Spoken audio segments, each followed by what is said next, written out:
You can heal your life, इस अद्भुत पुस्तक के माध्यम से लुइस हे आत्मविकास की यात्रा को पाठकों के साथ बांट रही हैं।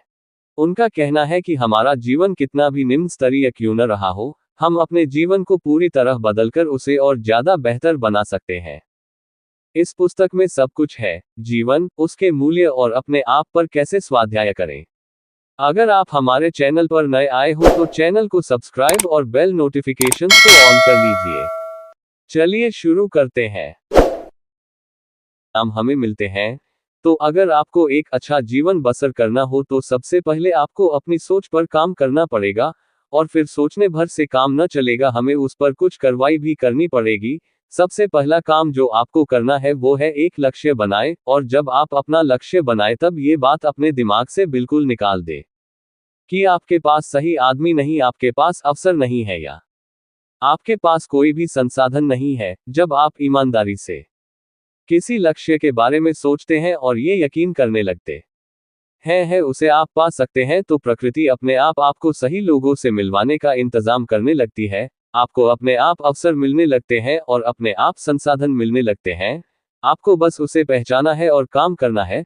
उदाहरण के तौर पर मानिए कि आप एक शेफ हैं, आपकी टेबल पर आपकी जरूरत का सारा सामान मौजूद है, लेकिन कुछ भी बनाने के लिए आपको उन चीजों का इस्तेमाल तो करना होगा, आपको काम तो करना होगा, बाकी सारी सामग्री आपके सहयोग में लग ही जाएगी। तो अपना दिमाग को बुरे विचारों से, मसलन ईर्ष्या, घृणा, चापलूसी, दुख आदि से खाली करे और उसमें सुख, समृद्धि, कृतज्ञता और प्रेम के भाव लाए। जिस पल से आप अच्छा सोचना शुरू करते हैं उसी पल से आप बेहतर महसूस करना शुरू कर देंगे और आपकी जिंदगी उसी पल से बदलना शुरू हो जाएगी।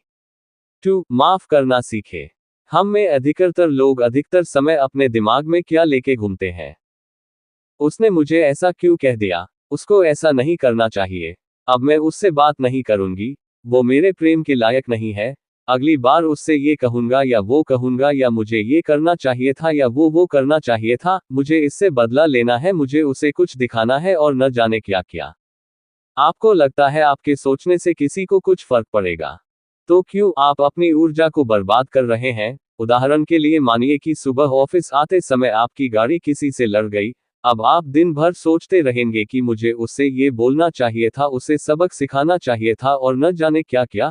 लेकिन अगर आपने माफ करना सीख लिया तो आप उसी समय उस घटना को छोड़ देंगे। आप सोचिए कि आपने उसे माफ कर दिया, अब दिन भर ये सोचने की जरूरत ही नहीं कि उससे ये कह देता या वो कह देता। आपको बस उसे माफ कर देना है और उस चीज पर आपका मस्तिष्क पूर्ण विराम लगा देगा। कुछ लोग जो आपके पास हैं, हो सकता है आपके साथ गलत व्यवहार करते हो, लेकिन उसने बदला लेने को सोचने की जगह आपको ये समझना चाहिए कि वो बेचारे खुद किन परिस्थितियों से गुजर रहे होंगे। हो सकता है आपके माता पिता आपको बहुत डांटते हो या आपका जीवन साथी आपसे बहुत बेरुखा व्यवहार करता हो। आपको उनसे चिढ़ने या गुस्सा करने की जरूरत नहीं है, बल्कि ये जानने की जरूरत है कि वो ऐसा क्यों कर रहे हैं। देखिए, कोई भी इंसान अंदर से बुरा नहीं होता। हो सकता है आपका कोई मित्र जिसने आज आपको हेलो नहीं बोला, घर से किसी बड़ी बहस से उलझ के आया हो। अब उसके बारे में ये सोचने से अच्छा कि वो आपका अब दोस्त नहीं रह गया, आप उसके पास जाकर पूछे कि हुआ क्या। हो सकता है आपका बॉस जो इतना चिड़चिड़ा है, उसने बचपन में बड़ी परेशानियां देखी हो और इसलिए वो ऐसा हो गया हो।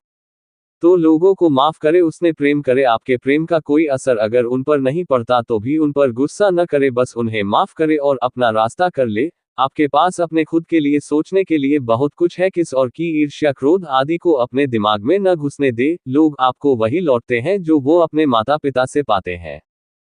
लुइस हे कहती हैं कि अगर कोई व्यक्ति बहुत गुस्सैल है या बिगड़ा हुआ है या तुनकमिजाज है तो ऐसा काफी हद तक संभव है कि उसने अपने बचपन में अपने घर में खराब माहौल पाया हो। बच्चे अपने माता पिता की प्रतिछाया होते हैं, तो अगर आप माता पिता हैं तो आपको अपने व्यवहार को परखना चाहिए और उसका मूल्यांकन करना चाहिए। मसलन अगर आप घर में आपस में लड़ते हैं तो इसकी बहुत संभावना है कि आपकी संतानें गुस्सैल और बहुत मतलबी होंगी। अगर आपके घर में हमेशा निराशा और दुख का माहौल बना रहता है तो आपकी संतानें मानसिक रूप से बहुत कमजोर होंगी और उनमें आत्मविश्वास की बहुत कमी होगी। एक अभिभावक के तौर पर अगर आप एक दूसरे का सम्मान नहीं करेंगे तो आपकी संतानें कभी किसी का सम्मान नहीं कर पाएंगी।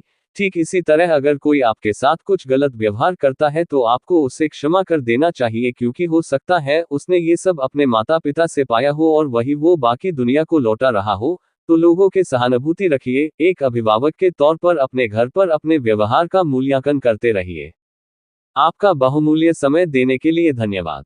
अगर आपको ये वीडियो अच्छा लगा हो तो हमारे इस YouTube चैनल रिच वाणी को सब्सक्राइब करिए, वीडियो को लाइक करिए और अपने परिवार मित्रों के साथ जरूर शेयर करिए।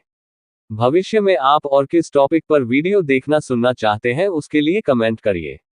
मिलते हैं नेक्स्ट वीडियो में। Thank you.